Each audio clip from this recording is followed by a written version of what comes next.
you'll start the recording, and I've got the presentation set up, and we'll get her started. Go ahead. I've started the recording. Go ahead. Okay, thank you.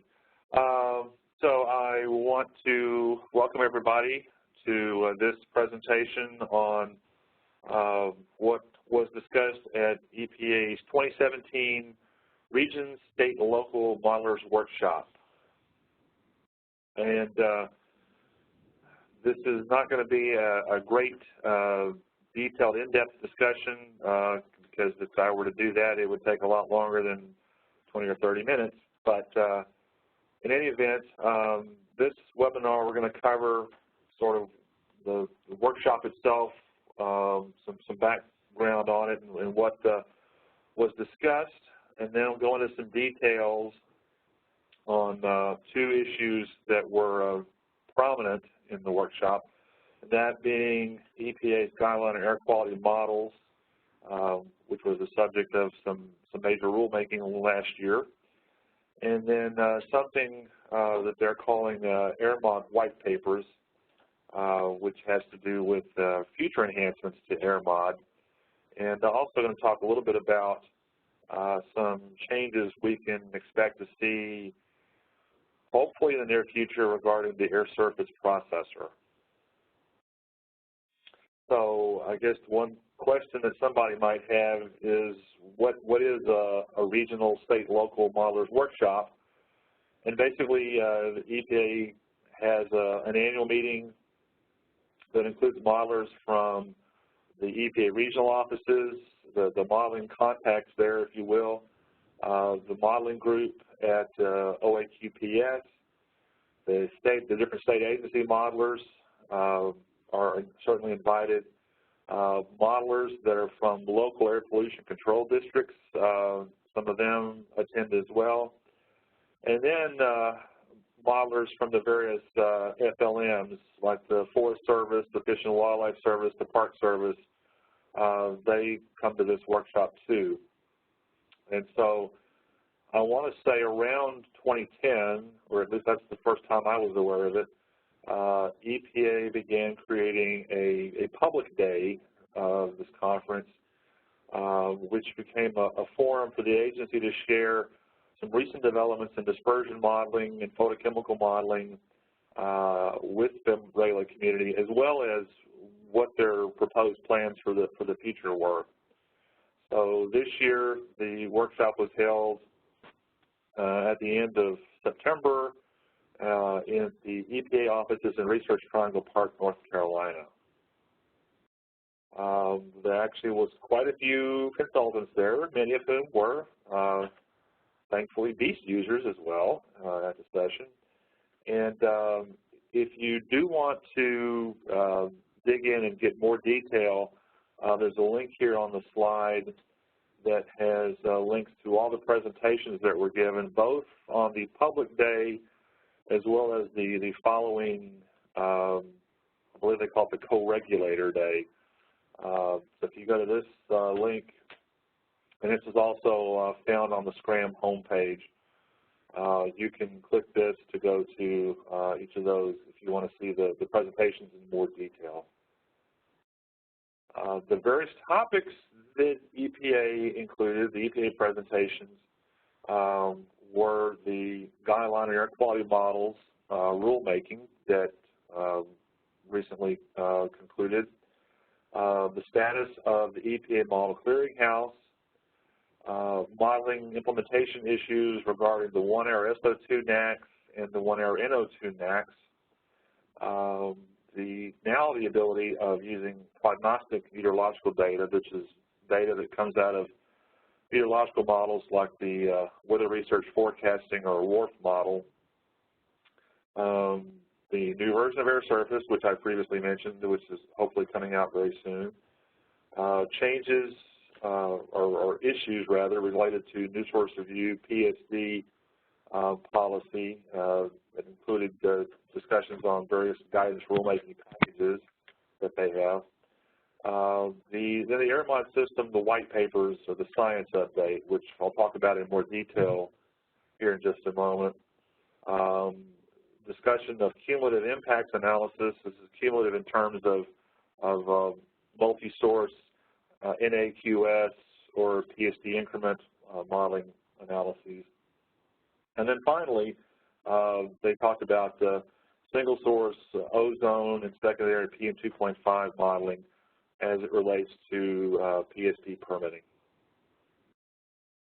So, with all of that said, the rest of this talk will be focusing on the Appendix W, or the Guideline Air Quality Models update, and then finish up with the AirMod white papers, or the science update, future updates.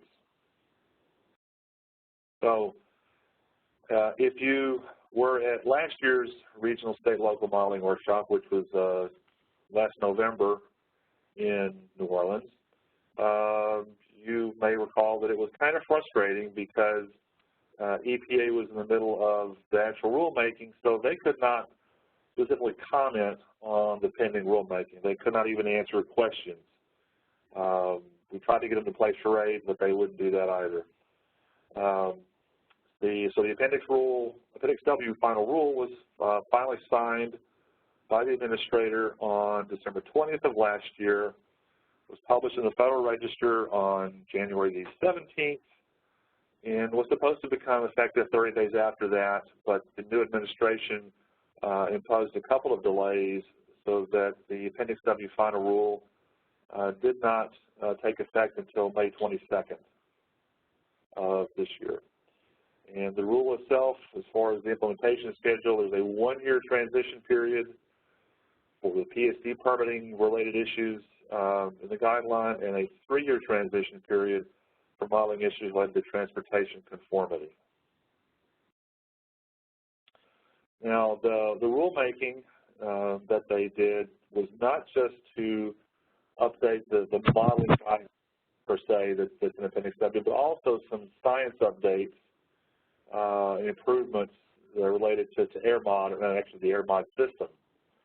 And some of these probably is old news to you, but just to reiterate, they did include the adjust the surface friction velocity, or adjust U star, in the AirMet processor, which is a technique that helps address the low wind speed of predictions in AirMod. The former beta options for horizontal stacks and rain cap stacks, also known as point hor and point cap, are no longer beta. They are now regulatory options, so you can use them in an AirMod modeling exercise. EPA loaded in the buoyant line source algorithm from the old BLP buoyant line point model. If you're doing NO2 modeling, the Tier 2 NO2 approach now uses the ARM2 technique rather than the old ambient ratio method technique. And the Tier 3 techniques of PVMRM and OLM are no longer considered an alternative approach. They're still screening approaches, but they don't require you to go in and get special permission. You do have to get the sign-off of the regional office of the state, but that's, typical for any modeling approach. And then there's actually a revised version of PVMRM that is in a part of the Tier 3 now. The previous version of AirMod had called it PVMRM2, and there was an old PVMRM, and now that they've promulgated a new version of AirMod, it's just the old PVMRM2 is now just PVMRM. I hope that was suitably clear for everybody. AirScreen was also codified as being the recommended screening model for single sources, and not only that, but the MakeMet processor that's a part of AirScreen now also includes the adjust U star routine. So the Appendix W rule identified the new version of AirMod as 16216, but unfortunately, from the time the rule was proposed and that version of AirMod came out, some folks had found some minor bugs in the model, and so EPA changed the name. Rather than giving it a new number, they just called it 16216R. And the reason why they did that is that if they changed the model ID to something like 16300 or something like that, they would have had to go back and repropose it and start all over, and nobody, especially them, wanted to go and do that. So that's why it's now 16216R. One thing that did not get included with the Appendix W rulemaking was the what's called the low-end 3, which was proposed but not finalized. And the reason the EPA gave was that they expressed some concerns due to underprediction with low-end 3 if you use it with the adjust U-star created metadata and or on-site turbulence data. In other words, if you had on-site data that used standard deviation of the wind direction, sigma theta, that's where they did that. So they did not include low-end 3 as a part of the final version, but what they did say was that there may be a future AirMod update sometime down the road in which they want to have a general low-end speed word. And when they actually get to that point, they will take out the 3 existing low-end options, low-end 1, low-end 2, and low-end 3 that are in AirMod right now. Other changes that occurred with the final version of Appendix W, the CalPuff model was removed from Appendix A as a recommended long-range transport model. That was actually originally put into the guideline back in, I think, 2003. And so now their viewpoint is that long-range transport is still a screening exercise. So you can still use CalPuff as your screening long-range transport tool, but you can use other Lagrangian puff models. The example here, ski puff, could also be used. Since EPA put the buoyant line source algorithm from BLP and put an area source algorithm, a line source algorithm into AirMod, they felt that that now made BLP and the K-line family of models redundant, so those were removed from Appendix A. They're no longer considered recommended models. EPA is also now at the point of allowing the use of prognostic metadata as input to AirMod using this mesoscale model interface tool, NMIF. What is not on this slide, and I need to mention here, is that EPA either has or is in the process of making available to the regulated community, the modeling community, WRF, Weather Research Forecast MET model data that covers the continental U.S. at a 12-kilometer by 12-kilometer grid resolution. And so the theory is that you can get that data from EPA, send them an external hard drive, and they'll copy the data for you, and then you can then put it on your system and then be able to run NMIF to extract the model-generated data for input to AirMet or AirMod. The final version of Appendix W also clarified EPA's guidance for addressing the impacts of ozone and secondary PM 2.5 in the PSD permitting arena. So we never have had to deal with this before, but apparently now we are. And so EPA outlined some guidance and some techniques. And one thing I do want to point out here, I'm not going to really go into detail about this, but one theme that EPA kept repeating was that in their minds, there would be very few cases where a permit applicant would have to go through and do a full-blown photochemical grid modeling exercise for ozone and secondary PM 2.5 as part of a permitting exercise, that is. So I, like everybody else, hope that is the case.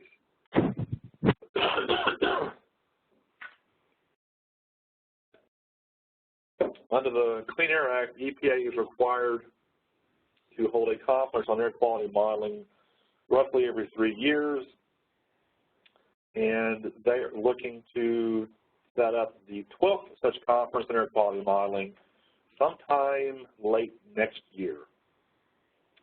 And so that, I would say that's at the earliest, but knowing the way things usually work, I would not be surprised if it were to slip to sometime in 2019. But just be advised that that's certainly on EPA's radar, and they'll be starting to put together what they want to look at in terms of either new guidance or new techniques, new tools for the 12th Conference on Air Quality Modeling. Okay, so that's pretty much it for the guideline air quality models, the rulemaking. I now want to talk about, switch gears and talk about the AirMod white papers, or actually first, talk about the new version of air surface that is out there.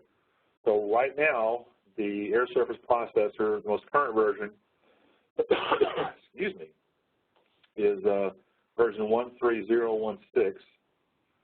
And just as a rehash, air surface right now reads in 1992 National Land Cover Database data to estimate the surface characteristics of surface roughness length, albedo, and Bowen ratio, all of which are needed in order to process your raw meteorological data set through the AirMet system. Air surface itself is not a part of the regulatory AirMod system. That is only AirMod, AirMet, and AirMap. One issue that has sort of been nagging at people is the fact that the 92 database only covers the continental U.S., the lower 48, as it were. Now, since air surface first came out in 2008, the National Land Cover Database products now include data sets from 2001, 2006, and 2011. And they also have data sets of impervious cover and canopy cover. And so as we've known that this data was released, we often wonder if there's just no way that we could make use of that more recent data. And the answer is that, well, hey, guess what? We will, and hopefully very soon, because EPA has developed a beta version of updated air surface, and it will be able to process not just the existing 92 NLCD, but the 2001, the 2006, and the 2011 National Land Cover Database. It will be able to also incorporate the canopy and impervious cover data. In terms of the data format, it's still limited to the data in a geotiff format, which is what we have right now. So right now, at this moment, EPA is in a testing mode. In terms of timing, we were not given anything specific. My guess would be maybe see a beta release sometime after the first of the year, but certainly don't tie me down as far as exactly when I think that would happen. But whenever it does happen, whenever EPA releases a new air surface, we will certainly turn right around and get it incorporated into our BEAST AirMet interface as quickly as possible. So that's the status of the new air surface. Finally, EPA has begun this new process for, or I should say it's more scheduled process, is maybe the better way to say it, of identifying and incorporating science improvements into the AirMod system, which again, as I said, is AirMod, AirMap, AirMet. They acknowledge that the major updates, like putting a brand new algorithm in or radically changing something, that's going to require rulemaking. but for minor updates or bug fixes or what they call usability updates, they'll just make an update to AirMod and release it like they've had previously. And their intent, therefore, is to have these annual updates, as annual updates, with the first one set for early next year. The EPA then, for the conference, listed out some discussions on current enhancement topics that they have set for AirMod. First of these is dispersion in low wind conditions. Then the update of the building downwash algorithm, which currently is the prime algorithm.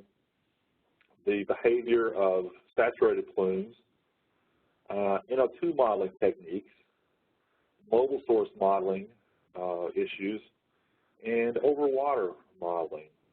And the EPA's new paradigm or way of looking at things is that science updates are going to be divided into alpha options and beta options. The alpha options are, I guess you would say, experimental. You can't use them for any kind of regulatory modeling, but after they've been tested and validated and peer-reviewed, then the EPA may make them beta options in AirMod. And then perhaps at some point down the road, they become regulatory.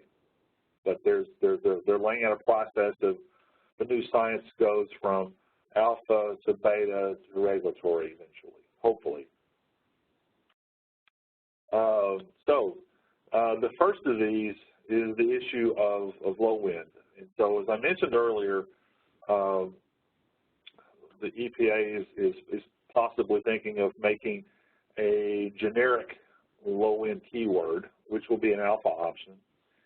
And it would address the issues of a minimum sigma V, plume meander, and minimum wind speed. The low wind option will not include eliminating upwind dispersion, which was one of the current low wind options, had that in it. The new low wind will not eliminate, horizontal meander. It will not have any kind of adjustment to the big T parameter, and will not include using fast all. But again, this is still a ways down the road. The second issue has to do with building downwash. You've been kind of keeping up. The Air and Waste Management Association recently came up with what they call the Prime 2 Committee, who's been charged with looking at the existing downwash algorithm and making recommendations on how to improve it, because they've noted that there are things that it does not handle very well. And to that end, EPA's Office of Research and Development has also started reevaluating Prime by doing some wind tunnel testing and large eddy simulation modeling.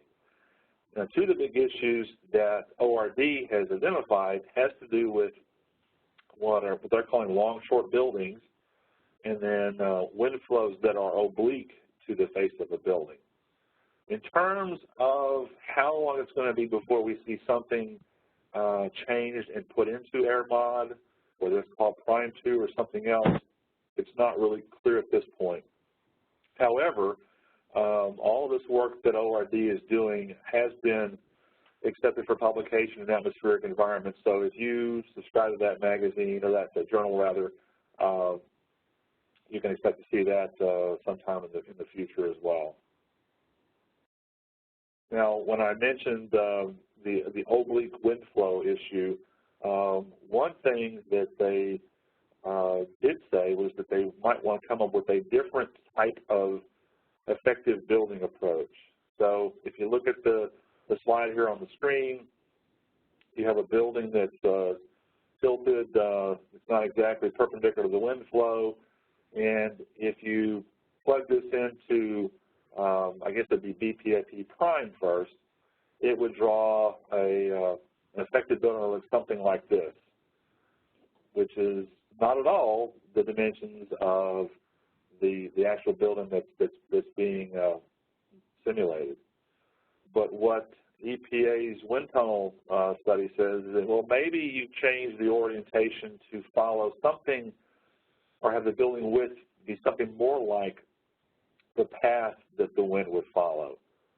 So the path that the wind would follow across that green structure would be the little black line across it there. And if that's the case, then what you can do is create a building that's perpendicular to the wind that looks something like that. It's a little wider than the original building, but maybe it makes a little more sense than the really strange pseudo building that BPAP Prime created. Okay, next up has to do with NO2 modeling techniques.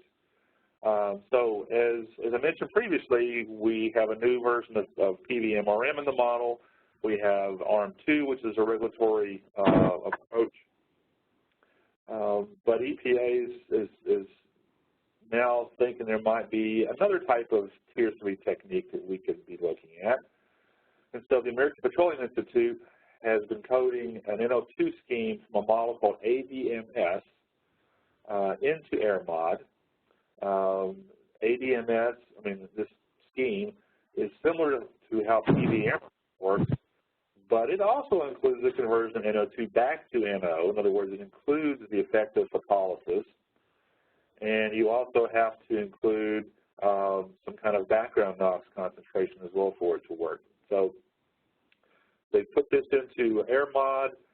There's actually 5 sites where they have a lot of instrumentation as far as NOx and ozone and winds where they're testing this technique. One is in Alaska, one is in Colorado, one is in Oklahoma, one in Las Vegas, and one in Detroit. And EPA says it may have a version of this new Tier 3 in AirMod sometime late next year. And again, I don't know if that means that we'll be talking about this technique at the 12th Modeling Conference, but I'm sure we'll probably hear some talk in the hallway at that conference about this at the very least. Next up, as far as the techniques, is the impact of mobile sources. And so, as I mentioned earlier, AirMod has a line source algorithm in it, and because of that, the K-line family was pulled from Appendix A. EPA's Office of Research and Development has another line source algorithm called R-line, which uses a true line source algorithm, which is what they call a Romberg integration of point sources. And this technique, or this R-line model, will also include the ability to account for solid barriers and depressed roadways. So that part of R-line is in development and is still in peer review. We may see an R-line line source algorithm as a beta option in AirMod sometime next year. But as I mentioned, the barrier and depressed roadway modes are going to be alpha options. You will not be able to use them for regulatory modeling, at least initially. And I don't know what the time frame is for those becoming at least beta options. That's still to be seen. And then next is over water impacts. So if you look in Appendix A, which is the recommended models, obviously AirMod is in there. CalPUF and K-line and BOP were in there. Those are all coming out. And what EPA would like to do is there's 2 models left besides AirMod now, and one is the offshore and coastal dispersion model, which is OCD, which I think it's got to be the greatest name for an air quality model ever. But anyway, they want to replace OCD with AirMod for offshore sources. And if they do that, they would have to change AirMod to include the effects of platform downwash. These offshore platforms are raised above the surface of the water, and they have kind of open lattice type structures, and Prime was not designed to account for this. So they would have to put in some kind of a version of this platform downwash algorithm into AirMod. AirMod would have to also include the effects of shoreline and coastal fumigation, which it currently does not have. And you would have to have a different boundary layer parameterization for the marine layer. And this might include the incorporation of the algorithms in the air core processor into the AirMet processor. So, wow, that ended a lot faster than I thought. That's all I have. Let me put my contact information up here. And Dimitri, I guess at this point we can stop recording. You can unmute people, and we can take questions.